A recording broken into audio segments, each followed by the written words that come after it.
Hello, നമ്മളുടെ കുട്ടികൾ സാധാരണയായി ഉപയോഗിച്ച് വരുന്ന ഒരു പ്രൊനൗൺസിയേഷൻ മിസ്റ്റേക്ക് മൂലമുണ്ടാവുന്ന ഒരു കോമൺ സ്പെല്ലിംഗ് എററാണിത്.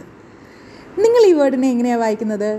ട്യൂഷൻ, കൊച്ചു ട്യൂഷന് പോയോ, ട്യൂഷൻ കഴിഞ്ഞ് വന്നോ, അങ്ങനെയൊക്കെയാണ് നമ്മൾ യൂസ് ചെയ്യുന്നത് അല്ലേ? അപ്പോൾ ഇങ്ങനെ ഉച്ചരിക്കുന്നത് കൊണ്ട് തന്നെ യു കഴിഞ്ഞിട്ട് വരുന്ന ഐ എന്ന ലെറ്റർ നമ്മൾ പലപ്പോഴും മിസ്സാക്കാറുണ്ട്. അതുകൊണ്ട് തന്നെ ഇതൊരു സ്പെല്ലിംഗ് എററായിട്ട് മാറാറുണ്ട്. ഇതിൻ്റെ ആക്ച്വൽ സ്പെല്ലിംഗ് TUITION എന്നുള്ളതാണ്. ഇത് വായിക്കുന്നത് ട്യൂഷൻ, ട്യൂഷൻ അങ്ങനെയാണ്. നമ്മൾ സാധാരണ നോക്കേണ്ടത് ഷൻ വെച്ച് അവസാനിക്കുന്ന വാക്കുകളുടെ തൊട്ടു മുമ്പിൽ ഏത് സിലബിൾ ആണോ വരുന്നത് അതിനായിരിക്കണം സ്ട്രെസ് കൊടുക്കേണ്ടത്. അപ്പം ഷൻ്റെ തൊട്ട് മുമ്പ് ഈ സൗണ്ടിനാണ് സ്ട്രെസ് കൊടുക്കേണ്ടത്. ഇവിടെ ട്യൂഷൻ, ട്യൂഷൻ കണ്ടോ? കുറച്ച് എക്സാമ്പിൾസ് നോക്കാം.